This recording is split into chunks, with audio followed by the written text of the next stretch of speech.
예, 오늘 비하인드 뉴스 정치부 안지현 기자가 나와 있습니다. 안지현 기자, 첫 번째 키워드부터 볼까요? 네, 첫 번째 키워드 자유한국당의 52시간입니다. 예, 52시간이면은 근로기준법 개정안 지난달 말에 이제 통과가 됐죠. 주당 근로시간 얘기겠군요.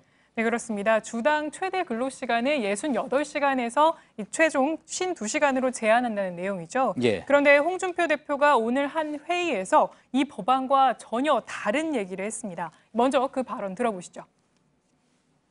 정치인은 근로시간 단축이 없어요. 필요하면 밤샘하고 사실 정치인한테 출퇴근 시간이 별로 의미가 없습니다. 당부를 52시간 근로시간 준수한다 이런 말을 사무처에서 안 나오게 하라고 했는데 예, 52시간 넘게 일하더라도 문제가 되지 않도록 하라 뭐 이런 이야기인 건가요? 네, 그렇습니다. 홍 대표는 실제로 뒤에 발언에서 자유한국당의 노조가 이런 내용을 결의했는지 실무자에게 물어보기도 했습니다. 예. 자, 그 노조에서 이런 부분에 대해서 결의를 한다고 해도 이건 법으로 결정된 건데 노조가 어떻게 뭐 이렇게 하겠다 저렇게 하겠다 할 수 없는 거 아닌가요? 네, 그렇습니다. 노사가 52시간 우리는 일하자 이렇게 결의나 합의를 했다고 하더라도 예. 근로기준법은 강행 규정이기 때문에 이에 반할 경우 합의는 전부 무효입니다.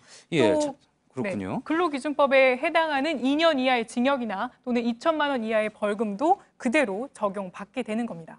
정당 직원이라고 해서 근로기준법 적용 안 받고 뭐 이런 거 아니지 않습니까? 네, 그렇습니다. 정당 당 사무처의 직원들은 홍준표 당 대표를 사업주로 하는 근로자인 셈입니다. 한국당 측은 현재 사무처 직원이 대략 200명가량이라고 밝혔는데요. 예. 그러면 근로기준법 개정안에 따라서 200명이기 때문에 2020년부터는 이 법의 적용 대상이 되는 겁니다. 정당의 경우에는 사업주가 당 대표가 되는 거군요. 그렇습니다. 예.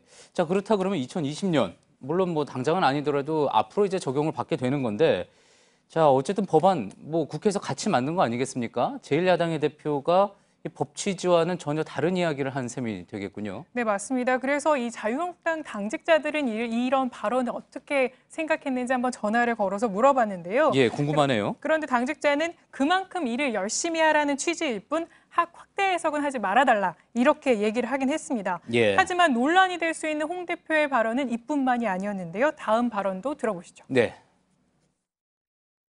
근로기준법에 내가 사업주인가?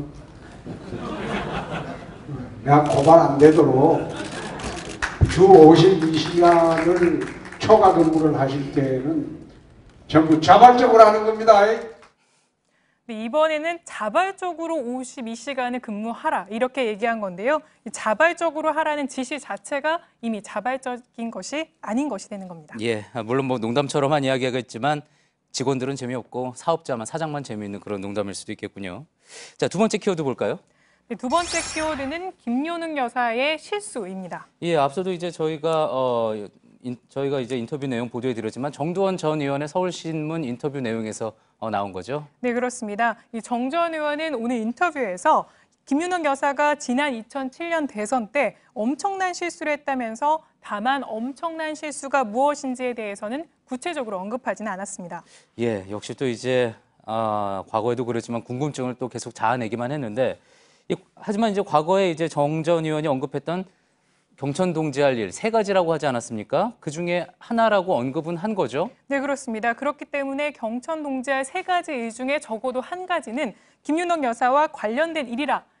여기까지는 밝혀진 셈입니다. 예, 지난번에 이제 저희 JTBC 뉴스룸에 출연했을 때도 가족과 관련된, 측근과 관련된, 가족과 관련된 일이다. 하지만 아들과 관련된 건 아니다 해서 네. 김윤옥 여사와 관련된 걸 거라는 예상은 나왔었는데 그 부분에 대해서 이야기를 한 거군요. 자, 이 김윤옥 여사 최근에 뭐 명품백 논란도 있었고 여러 의혹이 이제 김 여사에게 좀 제기되는 그런 상황인 것 같습니다. 네, 그렇습니다. 지난 1월이었는데요. 민주당 박홍근 원내수석이 이 같은 의혹을 제기했습니다. 김윤옥 여사가 국정원의 특수활동비를 받아서 4천만 원가량을 명품백을 사는 데 사용했다. 이런 내용이었는데요. 발언 직접 들어보시죠. 특활비 1억을 지시에 의해서 받았고 그 돈이 김윤옥 당시 여사의 명품 구입 등에 쓰였다는 것입니다.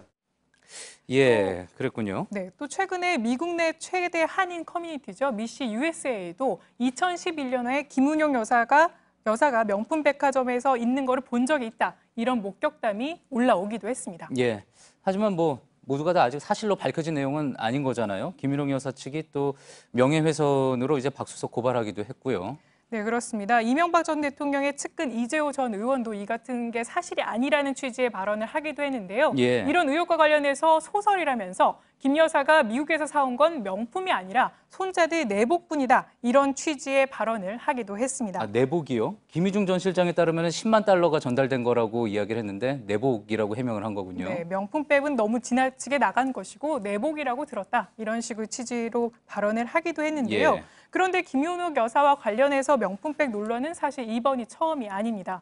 2007년 이명박 전 대통령이 대선 후보 시절 때부터 제기가 되어 왔는데요. 지금 뒤에 보시는 이 하늘색 에르메스 가방이 바로 그 첫 도마 위에 올랐던 가방인데 민주당 의원들이 이때 국감장에서 이 가방을 문제 삼자 예. 김윤옥 여사 측에서는 회갑 때 사위로부터 선물 받은 가방이다. 이렇게 해명하기도 했습니다. 예, 알겠습니다.